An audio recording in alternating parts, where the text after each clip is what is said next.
And ಮಾಡಿರೋ 3 ದಿನಕ್ಕೆ ಎಷ್ಟು ಪ್ರಶ್ನೆ ಕೇಳಲಿ ನಾನು ಅವ್ರಿಗೆ. ಆಮೇಲೆ ಯಾವತ್ತ ನಾವು ಇವಾಗ ಡಾರ್ಲಿಂಗ್ ಡಾರ್ಲಿಂಗ್ ಅಂತಿದ್ದಾರೆ, ಅವಾಗ ತಿರುಗ್ಬಿಟ್ಟತ್ತ ಅವರೇ ಕೇಳಲ್ಲ, ನೀವೇನ್ ಡಾರ್ಲಿಂಗ್ ಸುಮ್ಮನೆ ಬಂದು ಹೋಗಿ ಏನ್ಬಿಟ್ರೆ. ಇವಾಗ ಗೌರವದಿಂದ ಮಾತಾಡ್ತಾರೆ, ಕರೆದ್ರು ಥ್ಯಾಂಕ್ಸ್ ಬಂದ್ರು, ನೆಕ್ಸ್ಟ್ ಬಾಳ ಗುರು ಎಷ್ಟು ಕೇಳ್ತಾರ ಅವ್ರು ಕರೆದಿರೋ 3 ದಿನಕ್ಕೆ. ಚೆನ್ನಾಗಿದೀವಿ ನಾವು, right? I don't know much. ಕತೆ ಅವ್ರಿಗೆ ಗೊತ್ತು, ನನಗೆ ಈ 3 ದಿನ ಇಲ್ಲಿ ನಡೀತು ಅಷ್ಟೇ ಗೊತ್ತವ, ಬೇರೆ ಏನು ಗೊತ್ತಿಲ್ಲ ನನಗೆ. I don't know. See, that's not even my concern. They wanted me, I am there. Correct correct.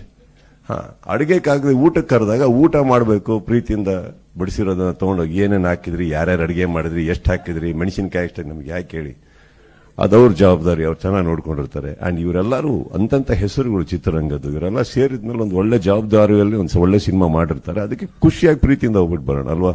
ಇದು ನಿಮ್ ಗಮನಕ್ಕಿದೆಯೋ ಇಲ್ಲೋ, but the first time fans ವಾರ್ಗೆ ಬ್ರೇಕ್ ಹಾಕಿ ಸಪೋರ್ಟ್ ಮಾಡ್ತಾ ಇದ್ದಾರೆ ಕೆಡಿ ಸಿನಿಮಾಗೆ.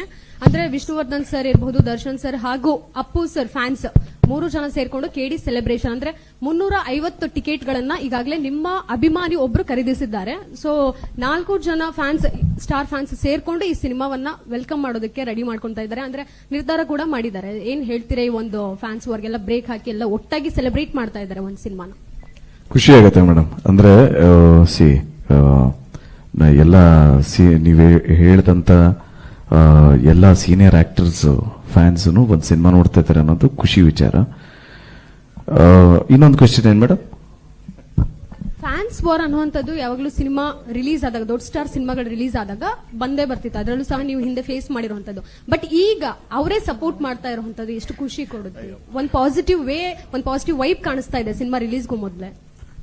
ತುಂಬಾನೇ ಖುಷಿ ಆಗ್ತಾ ಇದೆ ಮೇಡಮ್. ನಾವು ಎಕ್ಸ್ಪೆಕ್ಟ್ ಮಾಡಿರ್ಲಿಲ್ಲ, ನಿಜಕ್ಕೂ ತುಂಬಾನೇ ಖುಷಿ ಆಗ್ತಾ ಇದೆ.